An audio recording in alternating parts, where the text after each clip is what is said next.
thanks for everybody again for giving their testimony today.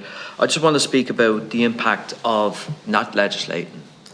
And we've seen the consequences of that. And obviously, Garrett, your wife had to go to Belgium. Had Vicky been able to avail of assisted dying in Ireland, obviously it would have been easier, let's say that, less traumatic. And there are other people in circumstances where where this has not been legislated, where they've taken their own life, or they've been in situations where they've had a very, very, very complicated death in relation to the end of their life.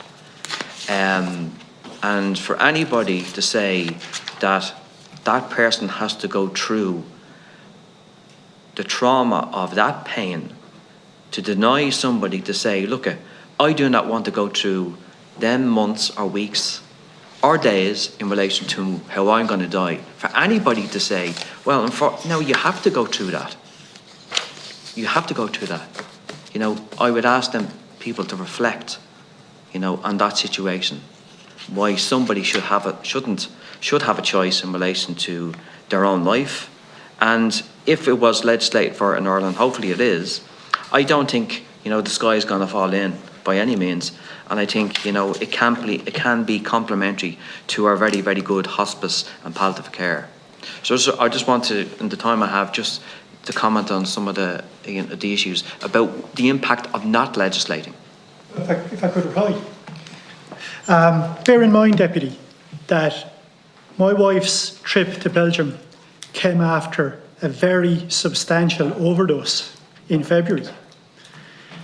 My wife's planning of the trip to Belgium was done entirely by her, where she had to do this, albeit in great emotional distress, to avoid any legal consequences that may befall me. My wife took an overdose one evening. I went upstairs to check on her. I kissed her goodnight, went back downstairs to sleep on the couch because she was in so much pain. She couldn't bear to have me lying there next to her.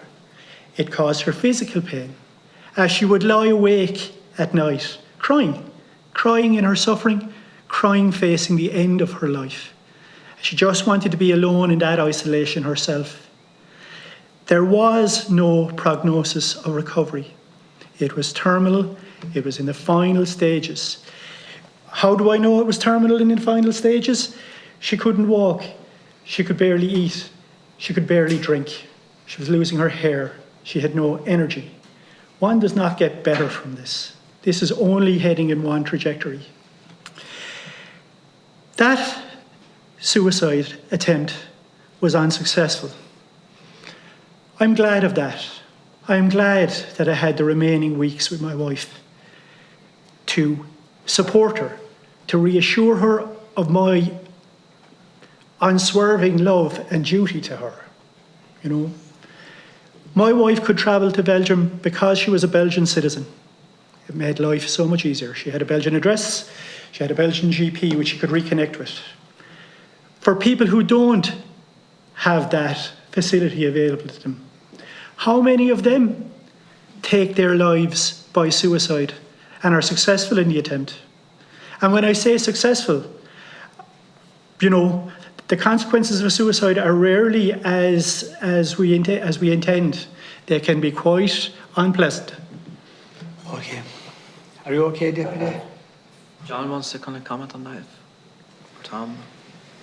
I'm just so taken by Garrett's recounting of what happened. Sorry, I've lost complete train of thought as to where you just the impact of not legislating, John. I was probably asking the same question the first time, but the impact, I think it's initially a massive, massive missed opportunity.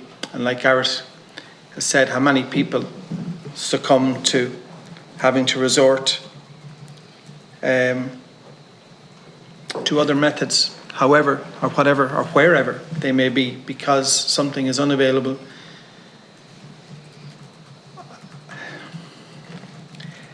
I've seen good friends pass away. I've seen good friends suffer. completely unnecessarily.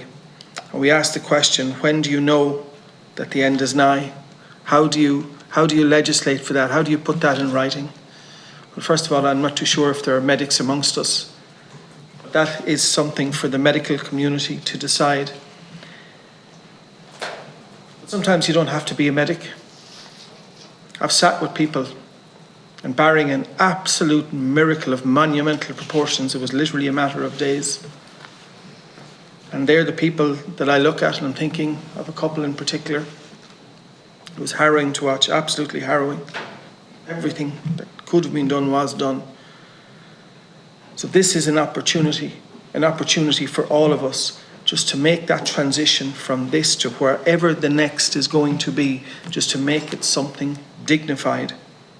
A dignified passing, a dignified death. And bear in mind, not just for that person, but for their loved ones and their family members. And I don't think, regardless of what side of this debate we're on, I think none of us want anyone to suffer needlessly at that point in time where passing is absolutely inevitable. And if it can be avoided, Thank you, John. it's up to us to ensure that happens. Thank you. Mr. Cullen, do you want a brief moment? Just on the consequences. If nothing, if the law isn't brought in, then things are going to stay the way they are. People are going to still travel to Switzerland, which is a difficulty for them, and in a lot of cases, because, like Garrett said, people may not be capable of organising them themselves. They're putting other people in danger of prison, and that puts more stress on the person who's making the choice, like myself. That puts an awful lot more stress on them, or people will continue to circumvent the law to provide that for them. Nobody wants to have to travel outside the country to die.